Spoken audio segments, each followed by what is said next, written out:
GMAT all day. Now, let us do a problem where I try to fit as many of our special triangle properties as humanly possible into a single question. This question here, I would say, is not just a twofer, it is a threefer, or maybe even a fourfer. Do this question 3 or 4 times, and you should know everything you need to know about equilateral triangles, isosceles triangles, 30, 60, 90 triangles, and 45, 45, 90 triangles. So this question says if the length of the diagonal of square ABCD is equal to the length of the height of equilateral triangle XYZ, what is the ratio of the area of square ABCD to the area of triangle XYZ? So let's start here with the question, because anytime I am given a word problem on the GMAT where it's asking for a fraction or a ratio or a percentage, I always write out in words what they're looking for, because then I know a fraction, a percent, or a ratio just has a numerator and a denominator. And if I can find those two things, or if I can write out what those two things are, I know exactly what I'm looking for. So here I'm looking for the area of my square over the area of my triangle. And nothing else is given in my question, or at least no values are given for any of my side lengths. And yet it's not a data sufficiency question, so it must be true. We should be able to find this ratio without even being given a single value. And so let's see if that is in fact possible.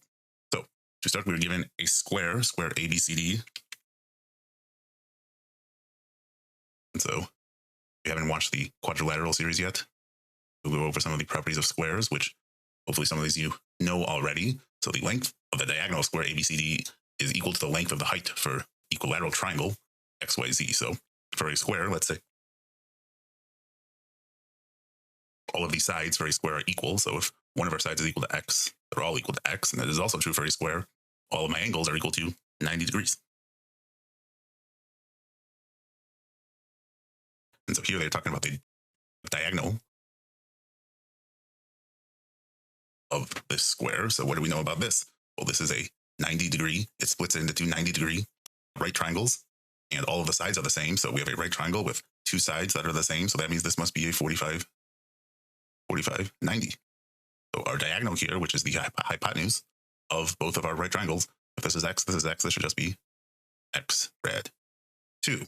Now, they're talking about the area of, we need to know the length of this diagonal, but our question is asking for the area of my square compared to the area of my triangle. So the area for a square is just base times height, or side squared. So that's just going to be x squared here. And so how am I going to do this? If I don't have any values, I need to make sure I can get the area of my triangle all in terms of x. And if I can do that, hopefully my x's will cancel out. So what do I know about my triangle? It's triangle XYZ, and it is equilateral. So equilateral triangles are always good on the GMAT because they give you the most information. So for an equilateral triangle, I know all my angles are 60 degrees and all my side lengths are the same. But I am not given any of those side lengths. So let's just say our side length is y for now. Actually, let's hold off on that. We'll just say they're all equal for now. We won't label them. So what am I told?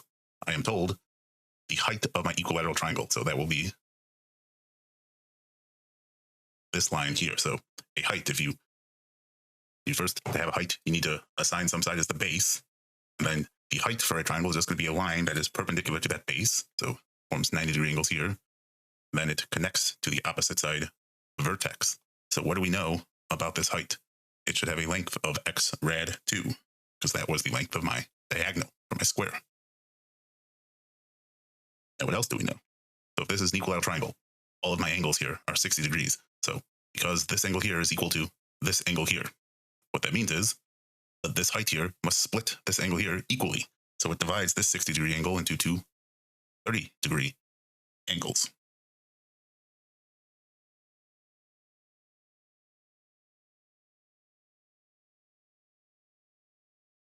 Which means our equilateral triangle can be split into two 30, 60, 90 triangles.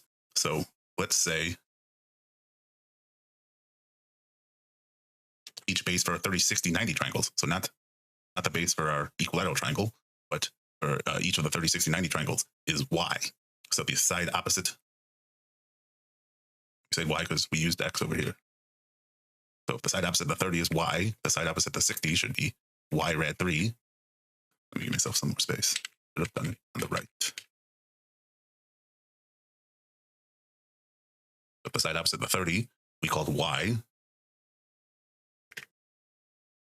That means the side opposite of the 60 should be y rad 3. So we said here, the height is x rad 2, but it's also equal to y rad 3. And then the side opposite of the 90 should be 2y. So what does this mean? So for our equilateral triangle, all of our sides are equal to each other. So they should all have a value of 2y, meaning if half of our base here is y, the other half should also be y. And together, whole base has a value of 2y. So we said we need to get everything in terms of x. So we're talking about the area of our square, which we have compared to the area of our triangle. So what is the formula for area of a triangle? That should be 1/2 base times height. So to start, we don't have our base yet in terms of x. We do have our base and our height in terms of y, though. So if we were just to write it with the information we have. So our base is equal to 2y. This is the base of our triangle. Said x, y, z, right? X is z. The whole way has a length of the base is a value of 2y, a length of 2y, and our height is a value of y rad 3. Again, we want everything in terms of x. So how are we going to connect y to x? Well, we have an equation actually, right? We know y rad 3 is equal to x rad 2.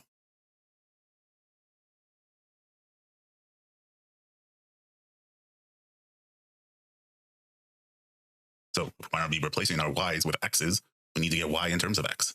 So y is equal to x rad 2 over rad 3. And now we can plug this value here in for all of our y's in order to get the area of our triangle in terms of x. So it should be equal to 1/2 2 times x rad 2 over rad 3. That's our base. And then our height, that should be equal to x rad 2 over rad 3 times rad 3. That was our height. So now we just need to simplify this, and it looks like some stuff should cancel out, making it less complicated than it looks. So this rad 3 should cancel out the rad 3 on the bottom. I have 1/2 and then a 2 here. So these 2's should cancel out. And what am I left with? I just have on top I have x times x, which is x squared. Then I have rad 2 times rad 2, which is just 2. So 2x squared. Then I just have a rad 3 on the bottom. So the area of my triangle in terms of x is 2x squared over rad 3. So 2x squared over rad 3. And I'm just going to put that in here. And these x's should cancel out. And it looks like they will. So now I just need to know how to divide fractions. So if I am dividing by a fraction, that's the same as multiplying by the reciprocal. So x squared all over this quantity, 2x squared over rad 3, that is just the same as x squared times rad 3 over 2x squared. So here what happens, my x squareds should cancel out. And so the ratio of the area of my square to the area of my triangle should just be rad 3 over 2.